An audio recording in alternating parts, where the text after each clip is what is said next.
Ito ang mainit na balita na siyang dapat malaman ng taong bayan at ito ang usap-usapan sa mundo at trending sa social media. Pero bago tayo magpatuloy, kung ikaw ay bago ka pa lang sa aking channel ay huwag mo nang kalimutan mag-like, comment at subscribe para palagi ka updated sa mga susunod nating video. GCash account ni Eloy Bugris gustong papaimbestigahan ng Presidential Communications Office. Narito ang buong detalye. Galit na galit ang naging pahayag ni Eloy Bugris sa kanyang Facebook Live kung saan questionably di umano ang mga hakbang na gagawin ng gobyerno sa kanya. Isa na dito ang mga personal na transaksyon ni Eloy Bugris sa GCash. Ayon kay Eloy Bugris, gusto daw papaimbestigahan ng Presidential Communications Office ang kanyang GCash account at may plano itong bubusiin ang mga nilalaman nito. Personal attack na di umano ang panggigipit sa kanya ng gobyerno at ang mas malala pa, nakakatanggap na siya ng pagbabanta sa kanyang buhay. Giit pa ni Eloy Bugris, naghahanap buhay lamang siya at gusto lamang siya patahimikin ng gobyernong ito dahil alam nila na hindi nila kaya ang isang Eloy Bugris. Mga kababayan, ano ang masasabi nyo dito? At para sa karagdagang detalye, narito at panoorin natin ang full video. Magbabayad talaga sa akin ang mga bilatsing Eloy, nga mga patayhuya, nga mga radio stations at mga news outlet na nag-post sa akin with misleading informations. Magsasabi ba naman na pinaghahanap ako ngayon sa NBI? They're trying to stir up trouble and to embarrass and harass me. That is not that is improper journalism. Wala naman akong kasalanan sa kanila. If you want na maging impartial kayo, dapat kinuha yung side ko. Ang pinakinggan sa mga UD ang sintok-sintok na si Claire, kag ang gago ng kalbo nga taga-PCO.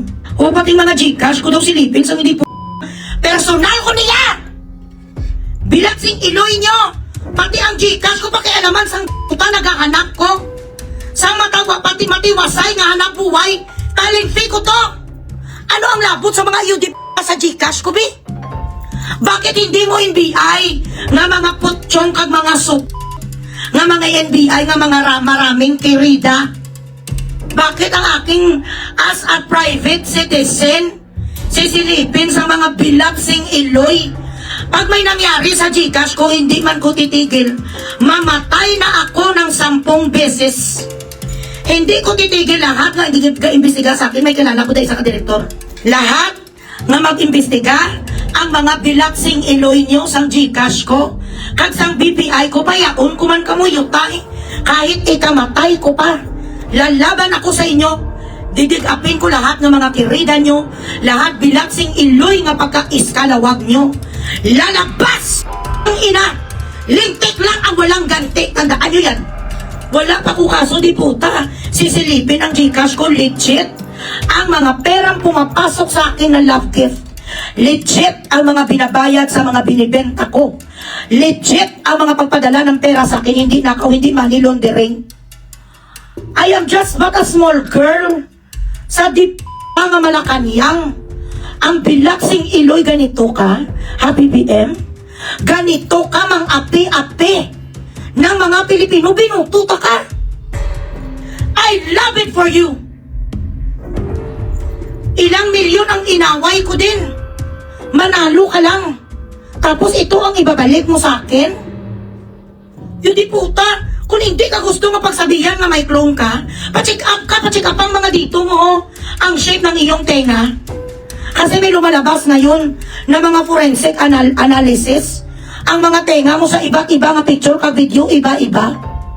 Pati naman, sir, BBM, ang aking opinion, dinidibdib bukit. Sa dami ng pera, naging kamkam nyo sa amin. Pati ang kunti nga kinikita namin mga nagablablab, ina. Napapansin nyo pa? Wala kami galit, isilipin mo man NBI. NBI, silipin nyo man ang mga mga bilyones to kay Kimbaw. Yung napapabalita din, nga apparently nagtanggap ang mga bilatsing Eloy sang malita, nga ang kay Bugris nga diputasin si Leo lang. Bakit ka ganito, BBM? Mr. President, wala kang awa. Ang maliliit nga mga tao, ginaisgan mo, sir. Dapat you should not make enemies sa mga tao nga pareho namin. Instead, nga ginaganon mo kami, tinatakot mo kami, ginapalapastangan mo kami sa mga ihudi po mo nga mga taga-PCO. Hindi ka nagabasa, sir, sa The Art of War. Hindi ka, sir, nagabasa, sir, sa libro na ganito, sir, sandali, Dapat nagabasa ka nito, The 48 Laws of Power by Robert Greene. Dapat ganito, sir. You should make your enemies your friends. Yun ang sabi dyan, number 2 na law. Sa 48 Laws of Power, hindi mo dapat ginaitsapuira or hindi mo dapat lalo nga ginagawa mo enemy ang mga tao na ayaw sa'yo. Dapat kino-convert mo na as friends. Kung gusto mo talaga nga lahat ng tao matanggap ka at ipaglaban ka, ang liliit lang namin. Bakit mo kami pinapahabol, di puta? Pinapower trip mo kami? Just because we have different views, Mr. President, masyado kang malaking tao para ginapatulan mo ang mga simpleng mamamayan at ordinaryong tao na katulad ko. Katulad ng ibang mga vloggers din na ginapang-isdan mo. Na ginapang-isdan mo, sir. Dapat hindi ka ganon. Presidente ka, property ka ng public. You are public property. You should accept scrutiny. You should accept criticism. Huwag ka dapat pikon. Ito ang kapalit sa mga bilyones na napunta sa inyong bulsa. Masyado kayong mapang-api sa amin ng mga Pilipino, sa mga ordinaryong mamamayan. Ginagamitan nyo sa inyong power na kami lang naman ay nag-express lang kami ng aming mga opinions. Napakapikon mo. Kung gusto mo mawala sa isip namin, huwag mo kaming dalhin sa mga jumping jack at sa mga jogging mo. Magpakita po kayo sa legit, comprehensive overview, proof of life, nga ang itong lumalabas ng mga analysis sa mga tao nga mga tenga mo, hindi pareho ang shape, iba ang loob ng tenga mo, mga ganon, ang height mo hindi na pareho, ang demeanor mo hindi na pareho. Ang totoo nga presidente, 5'4 lang, tapos ang sabi nila ang clone niya 5'8, paano? Paano na lang ang gagawin namin? Sir, hindi kami pwede magreklamo. Komunista na ba ang Pilipinas ngayon? Mapang-api ang administrasyon mo, BBM. Napaka-vindictive mo, nga klase sang leader. Sobra ka pa kay sino ni gani ang sa Vietnam bala before ka Cambodia bala guys, sa Cambodia sino ang pangalan sa kanilang supreme leader? Mapang-api kayo sa mga tao nga mga ordinaryo lang. Dapat you should have seen this coming. Na sa mga gagawin mo na may mga naging ghost projects, maraming namatay sa baha, maraming gutom, maraming tao that couldn't put food on the fucking table. Dapat anticipate mo na to. Ito ang kabayaran sa mga pera na hindi na namin mahanap. Total na bilyones ka naman, Bilat Singiloy. Hayaan mo kami isang ekspresyon ng aming hayaan mo kami mag-express ng aming kalayaan sa pagrason, sentimiento. Bakit kailangan namin sumunod sa inyo? Sa lahat ng inyong patakaran? Kunting kimbot di puta akusar? Hindi kayo nahiya sa sarili nyo? Sa dinami-dami ngayon, ginpapilan nyo ang ilang thousands of drivers para bigyan nyo sang ayuda na 5,000 lang naman. May naimatay to, I don't know kung natigok. Namatay ba yon yung driver? Did he die? Doon si Pulput ka? Ayaw ni Pulput sa matalino. Ayaw ni Pulput sa doktor, sa scientist. He would ask people, did you watch Killing Fields? Try to watch it. It's a really good movie. You would see that a leader or a dictator's demeanor. Ayaw nila naman mga matatalino. They want people who are expressive, opinionated. They want to eradicate people like me. Di puta kadamo-damo na Bilat Singiloy isang nakuha nyo sa amin. Pati Bilat Singiloy ang kalayaan namin na mag-express ng aming mga nararamdaman, ipagbawal mo rin. Palitan mo pangalan mo, Pulput. Pinapila nyo ng ilang oras, katagiti ang init. Grabe ang init, mga ihudi mo nga mga assistants mo. Wala sila sa proper dynamics how to make it easier for these people na mga gutom na ang mga tatay, ang mga papa. Sa 500 po ina namatay sa heart attack at sa heat stroke ang isang mamang driver. Why couldn't you make it easier on them? Pera naman namin to eh, pera nila. Hindi naman yan galing sa inyong bulsa, maybe a lot of people would think. Actually, dapat hindi to ayuda ang tawag. Dapat ditong tinatawag rebate. Hindi to ayuda, this is not help.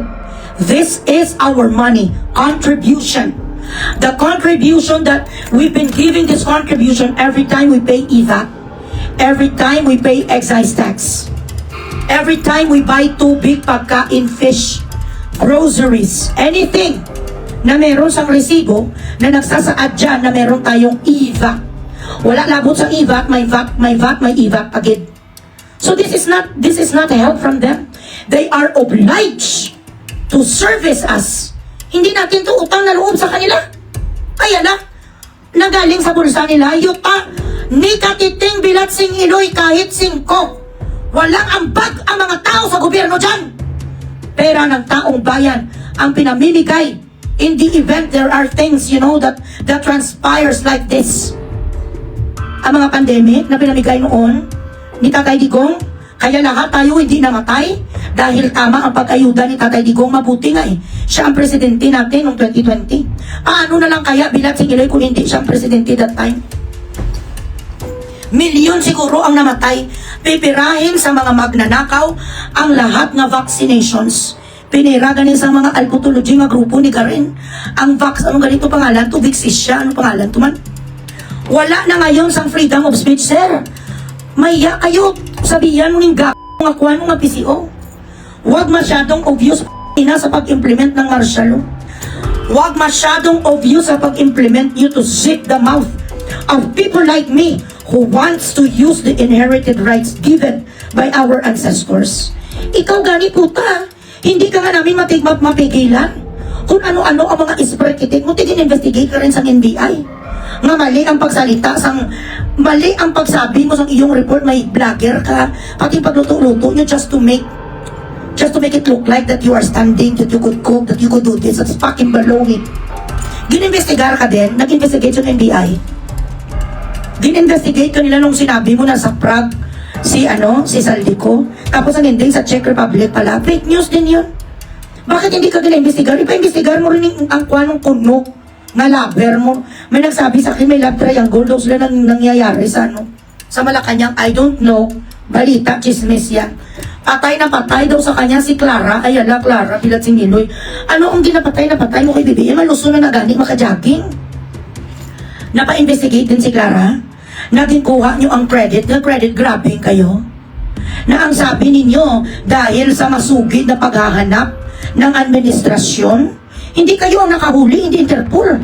Hindi ang sugo yung nakahuli sa si Saldi. Tingin pa investigate din sa NBI? Kay fake news man to mo? Oh, bakit kami, na wala naman kami sa gobyerno, wala naman kami Bilatsing Iloy kinukuha na sahod kag benepisyo sa gobyerno, bakit kami pinupunteriyan nyo? Imagine nyo Bilatsing Iloy, daily car dyan, ang patay huya nga panay nyo sa mga balos na kusinyo, aring abogado ko. Si Attorney Kaiser Cordero and Associates, humanda kayo sa akin ang lahat ng mga writer da. Kag mga lahat na writer nga gakuha ngayon sang law, Bilatsing Iloy yung I will not let you take the bar exam. The moment my lawyer files a case against you, criminal and civil, kahit ano ka pa Bilatsing Iloy ka bright ngayon sa CPO, yung una da nga nag-ano sa akin, nga nag-ihot da sa Panay News, hindi ta kapakwanin bar exam, tandaan mo niya. Tinuturuan nyo ang tao na maging vindictive, na mapang-api kayo. Dapat sana, sa taas na ngayon ng katungkulan mo, sir, sa Pilipinas, at sa dami na ng pera na nakuha mo, lakinain ka na, direct ka pa. Dapat nga minamahal mo kami mga Pilipino, kung hindi sa pera namin, Bilatsing Iloy. Ano na lang kaya ang kalagayan ng pamilya nyo? Kung ma-expel na naman kayo ulit dyan sa Pilipinas, I don't know. If something happened, at lusubin na naman ang Malacanang, katulad sa nangyari sa iyong ama, kumpleto ka na. You are not going to go poor anymore. Iyang si Romualdez, hindi man na siya magpresidente pa. Manganak pa ng 10 beses ang kanyang mga anak, ang kanyang mga apo sa apo sa apo. 236 years mahigit. Sobra pa nga eh. 1,000, kin-calculate ko, 1,236 years. Kag maubos nila ang 850 billion pesos. Imagine, if they spend 10 million a month ba yun or a day? Even if they spend 10 million a day or a month, I'm not sure. The money that they have right now, it will take them 1,000 plus years para maubos nila. Ano pong agrabyo nyo? Bilatsing Iloy. Sobra-sobra nga power trip, di puta. Bakit hindi nyo na lang Gimper Barangay ang pagbigay ng ayuda ng mga kwan or per association? May drivers associations naman, may TODA, may GOGA, may DODA. Kung anong klaseng mga asosasyon ng mga drivers, ba't hindi nyo doon binigay ang pera? Why did you have to let them line up from 9 a.m. in the morning until night? Hanggang sa namatay ang isang tsuper. So are you going to bury him? Are you going to spend for his funeral? Papaaralin niyo ba ang mga anak na naiwan niya? Ni tatay driver? What kind of help are you gonna give him? Sino ang dapat basulon sa senaryong ito? Ayan, bawal tayo sumita. Bawal tayong pumalag, mga kababayan. Hindi natin pwedeng questionin ang mga nangyayari sa ating bansa. Ang 20, ang mga Filipinos, OFW who came from Kuwait, why is it that the 20 Filipinos, OFW that came dead, mga Taishe na from Kuwait, why is it that ABS-CBN is not talking about it? Why is it that GMA is not talking about it? Rappler! Bakit hindi nyo ito dinidiscuss? Ang 20 kabangkay na dumating sa Pilipinas, why are you focusing on a simple, why are you focusing your fucking news sa isang vlogger na pareho ko na private citizen ha, does not even reside in the Philippines anymore for a long time? Anong nangyari dito? Ano ang rason why nobody is taking up this shit? Bakit walang nagdi-discuss sa mainstream media? Sa 20 ka mga OFW na namatay sa Kuwait. What's going on? So may pinilian ka mo? Talakayin natin ang mga pagbugres ni Iloy Bugres sa administrasyon, pero hayaan natin ang pagkamatay ng 20 katao OFW na nag-remit ng malalaking pera sa Pilipinas. Huwag natin bigyan honor ang mga bagong bayani. Huwag natin pansinin ang mga nagkalatay na dumating sa Pilipinas. Ay wow. Is this really the government that you want to sit in Malacanang for a longer time? Is this the government? Are this the people that we really want to deal with? Who does not fucking show compassion? Ito ba talaga ang gusto natin na klase sa administrasyon? Mas pinipili ang mga bilatsing Iloy nga mag-trending si Bugres kesa naman magpakita ng kompasyon. Napakabaya sa mga ihudi ang mga kwan media. Bias ang mga bilatsing Iloy. Nakikita nila, bawal ngayon ito, ang pagsalita ko na to, they're going to take it against me again. It's okay. Why should I not honor or give attention to my fellow OFW who came back to the Philippines dead? Nakakabaong na sila, nakabox. Bakit walang pugay na binigay sa kanila? Bakit hindi napabalita sa mga bilatsing Iloy? Bakit hindi kinapatrend ang namatay na mamang driver sa 5,000 na nagpila ng ilang oras? Ganito tratuhin ng administrasyon tayong mga Pilipino, and yet ako na nag-expose, na nagsasalita on our behalf, because not everyone has the courage like me. Not everyone is as brave as me. Ako na nagsisilbi dito na representative nyo. Ako ang inaaway. Bilatsing Iloy, gumising kayo. Gumising kayo na. Mabuti nga hindi nyo ni kaano-ano ang mga umuwi na patay. Ano ang benepisyo na binigay sa kanilang pamilya? Anong tulong ang binigay sa kanilang pamilya? Meron bang importansya na binigay ang gobyerno natin? Kahit si Tulfo, hindi ni Tulfo kinidiscuss. What happened to this Tulfo brother, sir? Filipinos used to run to you for help. Especially si Senator Sino ka pangalan niya? Erwin. Rafi pala. Especially you. Why are you not active anymore? Senator Rafi Tulfo, I voted for you too. I love it for you. Kahit nahahambugan ako sa'yo, na minsan may pagka-impartial ka din, at hindi ka rin tama, sumusubra ka rin minsan, but still, I still look at the side of you, that you are kind, galanti ka rin magtulong sa mga Pilipino na walang pera. What happened to you? What happened to Erwin Tulfo? Where is your dignity? Why can't we come to you for protection anymore? This is the sad truth, ladies and gentlemen. Paunti-unti nabibili yung mga tao na dating lumalaban para sa atin. Nabibili na sila ng maleta. Lumalabas ang totoong nilang mga kulay na they are also weak when it comes to cash. I don't know. But these are the things that we've been hearing from the grapevine. Tapos bilat singilo eh. Ang mga katulad ko nga ahay, nagapa-Gcash lang ko dito ng mga kukunti lang galing di puta sisilipin pa ng NBI. Iyong tayo eh!